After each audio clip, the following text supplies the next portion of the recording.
BJP खुद को भारतीय जनसंघ का वारिस मानती है।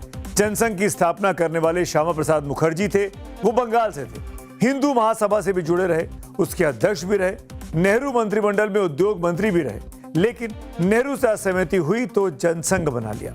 लेकिन वो जनसंघ जो आज भारतीय जनता पार्टी बन चुकी है, वो श्यामा प्रसाद मुखर्जी की मृत्यु के 73 साल के बाद बंगाल में सत्ता के सिंहासन तक बीजेपी पहुंच पाई है और उस सत्ता के वारिस बने हैं शुभेंदु अधिकारी। दरअसल बंगाल की राजनीति में हिंदुत्व को भार बीजेपी से मिला तो उसके लोगों के बीच आक्रामक अंदाज में फैलाने का सेहरा शुभेंदु के सिर पर बंधता है।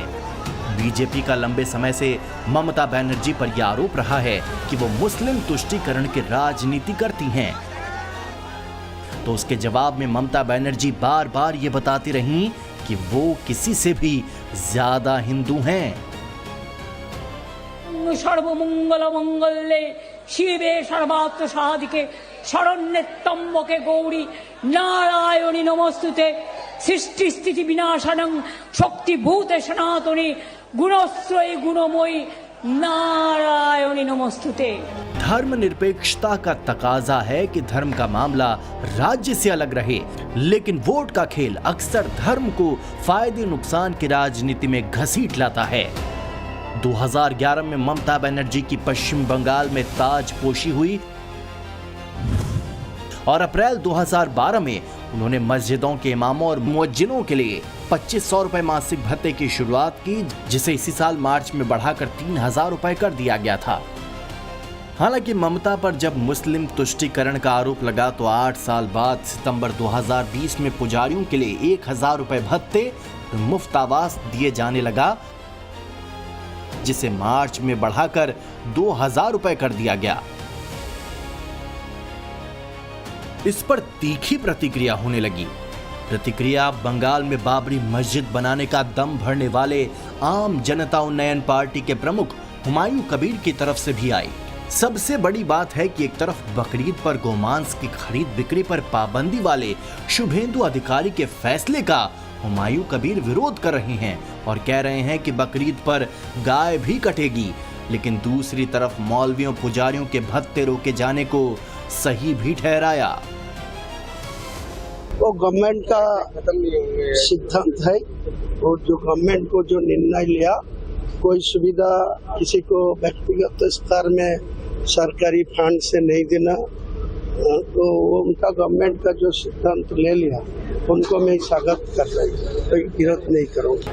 मुख्यमंत्री बनने के साथ ही शुभेंदु अधिकारी फुल फॉर्म में आ गए। आमतौर पर सफेद कुर्ता पहनने वाले शुभेंदु ने शपथ के समय भगवा कुर्ता पहनकर ये संदेश दे दिया था कि उनका एजेंडा क्या होगा।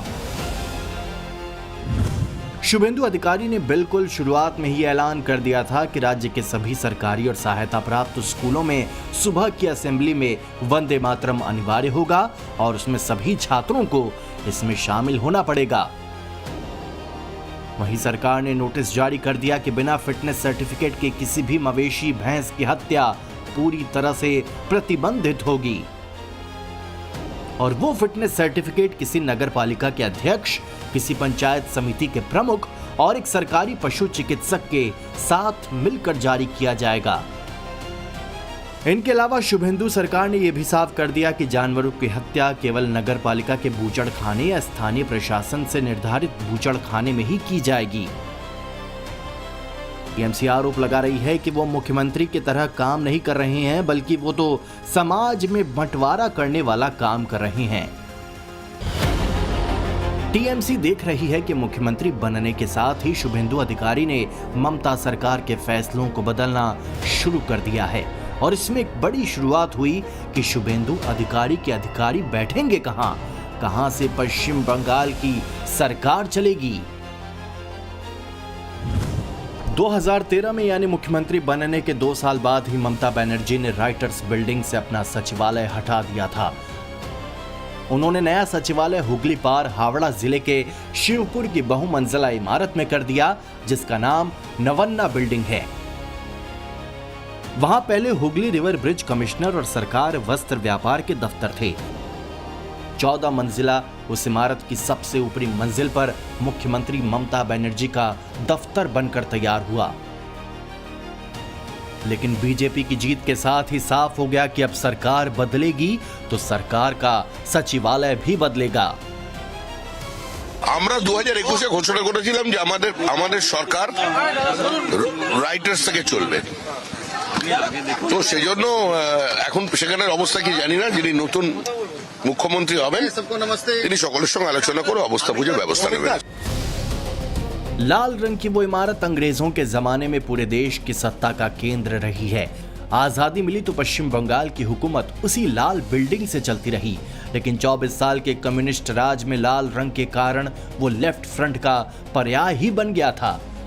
जनवरी 1993 में सामूहिक बलात्कार की पीड़िता एक दिव्यांग लड़की को न्याय दिलाने के लिए ममता बनर्जी राइटर्स बिल्डिंग पहुंच गई थीं। वो मुख्यमंत्री ज्योति बसु से मिलने के लिए अड़ गईं और उनके चैम्बर के बाहर धरने पर बैठ गईं, लेकिन मुख्यमंत्री उनसे मिले नहीं और पुलिस ने जबरन घसीटते हुए ममता को हिरासत में डाल दिया। इससे अपमानित ममता बनर्जी ने तय किया था कि वो जब तक राज्य से लेफ्ट की सरकार को उखाड़ नहीं फेंकती तब तक राइटर्स बिल्डिंग में कदम नहीं रखेंगी। अब उसी राइटर्स बिल्डिंग को उनके भूतपूर्व सहयोगी ने सरकार चलाने के लिए चुना है। मेरे ख्याल से अभी तक जो शुभेंदु अधिकारी का जो पॉलिटिक्स का रवैया है वो ट्रेडिशनल है।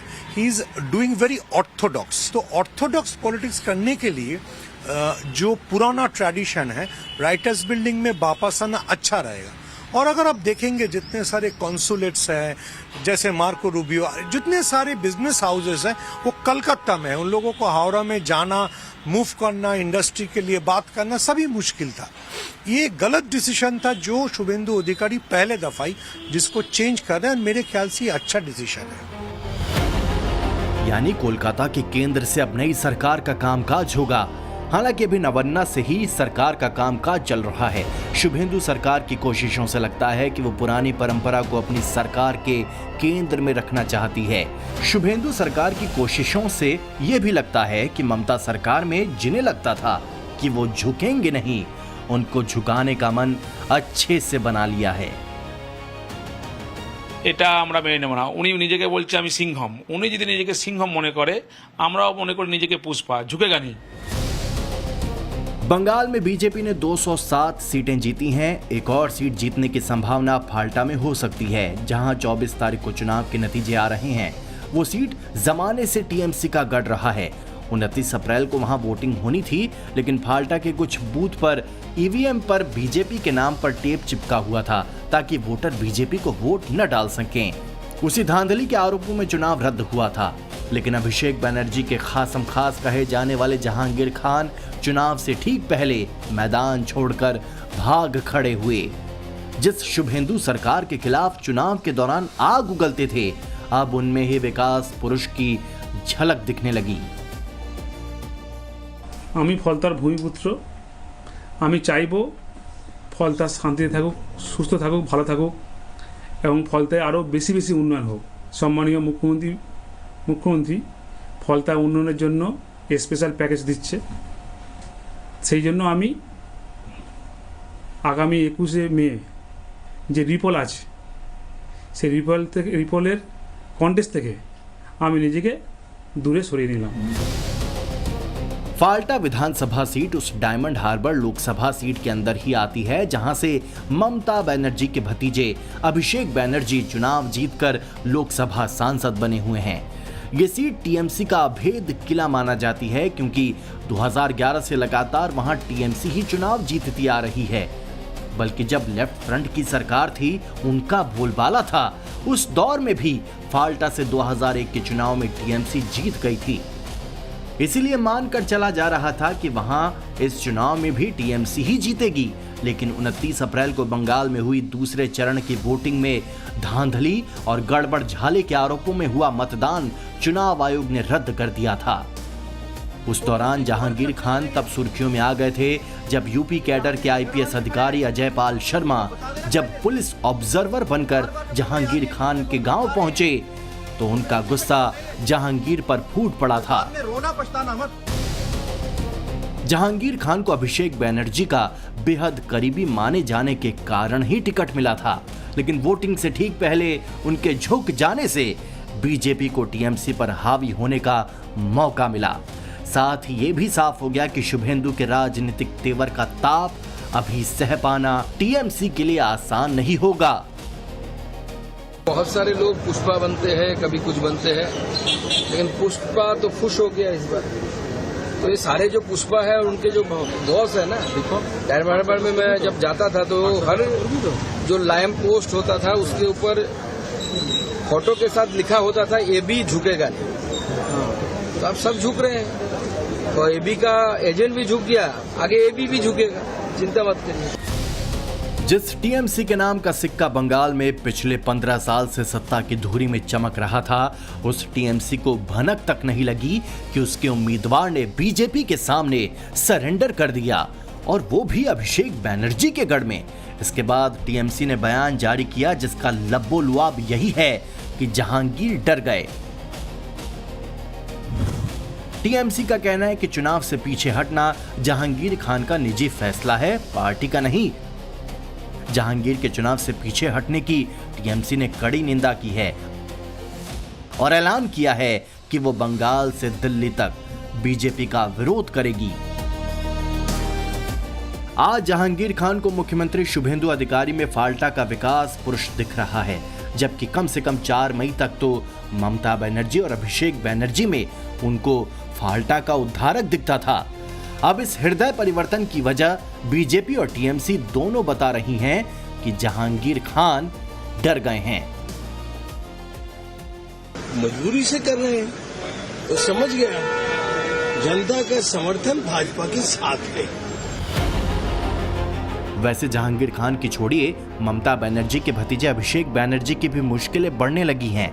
अभिषेक बैनर्जी के खिलाफ भड़काऊ और आपत्तिजनक बयानों को लेकर एफआईआर हो चुकी है, जिसके रद्द करवाने की अपील लेकर वो कलकत्ता हाई कोर्ट में पहुंचे। ये शिकायत 4 मई को चुनाव के नतीजे आने के अगले दिन यानी 5 मई को उत्तर 24 परगना के बागुईयाटी थाने में दर्ज हुई, लेकिन औपचारिक एफआईआर दर्ज हुई 15 मई को विधाननगर पुलिस कमिश्नरेट के साइबर क्राइम थाने में। আমি অমিত শাহকে চ্যালেঞ্জ করব, যদি আপনার বুকের পাটা থাকে আর বাপের বেটা হন, 4 তারিখ কলকাতায় থাকবেন, 12টার পর দেখা হবে। केंद्रीय गृह मंत्री अमित शाह पर अभिषेक बैनर्जी के आपत्तिजनक बयान का असर अब होने लगा है।